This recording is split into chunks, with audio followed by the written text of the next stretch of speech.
Hey team, it's your nurse educator Amy here, and welcome to part 2 of my series on ventilator basics for nurses. In this video, I'm going to be talking about how to look at your ventilator and know what it is you should be assessing. So let's get into it. Well, depending on how your ventilator screen is set up, yours may look slightly different than mine, but they all tend to report the same data. So on one side of the ventilator screen, you will have the ventilator settings, okay? So typically you will see the FiO2, which is the amount of oxygen that the patient is receiving. You may see a PEEP level, the respiratory rate that's set on the ventilator, if that's part of their settings.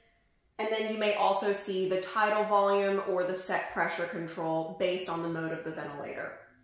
So on one side, you will have the ventilator settings. This is just telling the ventilator what to do. Now on another side of the ventilator, you're going to have what the patient is actually doing. And this is a really important side to be monitoring throughout your shift. Usually in the upper corner of the screen, you will have the peak inspiratory pressure. It may also look like P peak, okay? And remember, we already talked about what that means.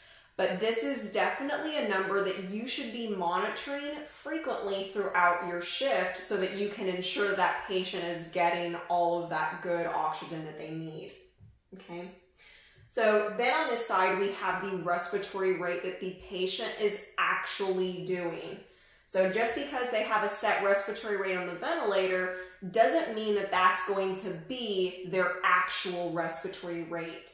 In most ventilator modes, the patient can overbreathe whatever that number is. So let's say the ventilator is set to give 18 breaths a minute, but the patient is awake enough to breathe 21 times a minute. So you may see 18 here, but 21 here.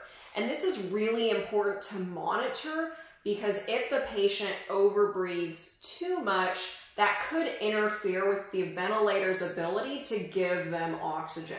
So it's really a good idea to be comparing those two numbers to ensure that the patient isn't overbreathing too much. The last set of numbers that you really want to be monitoring for throughout your shift is your minute volume. And remember, we already talked about what minute volume was in part 1. But you'll see minute volume listed, and then under that, you'll usually see VTI and VTE. VTI is tidal volume inspired, and VTE is tidal volume expired. So again, you really want to be comparing these to what is set on the ventilator, if that is set on the ventilator. So obviously, if you have a tidal volume that is set to 400 on the settings, but on the actual tidal volume that is getting to the patient is only 300, well, where is that other extra 100 cc's of air going? That would definitely prompt us to investigate further. In the middle of the screen, you're going to see several waveforms. You don't have to worry about that. It's just a visual representation of how is the oxygen getting into the patient and is there any resistance that's being met. The last thing that you'll see on the ventilator screen is the mode of ventilation, and this is usually separate from everything else. So this would be where you would see, is your patient in pressure control or PRVC or SIMV? That's where you would find that. So what do you need to do whenever you're looking at the ventilator screen? Well, at the beginning of your shift, you should be comparing the ventilator settings that you received in report with what's actually programmed on the ventilator. And then throughout your shift, you should be looking at what the patient is actually doing so that we can know if the patient is getting all of that oxygen that they need.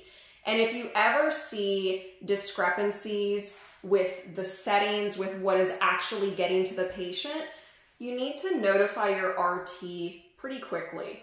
They have different interventions that they can do to help correct that imbalance. But again, those key things that you should be monitoring throughout your shift is the peak pressure, the respiratory rate that the patient is actually doing, and your minute volume that's actually reaching the patient. So be sure to click that subscribe button so you don't miss any more of my videos, and I'll see you in part 3 of my Ventilator Basics series. Have a good one, guys.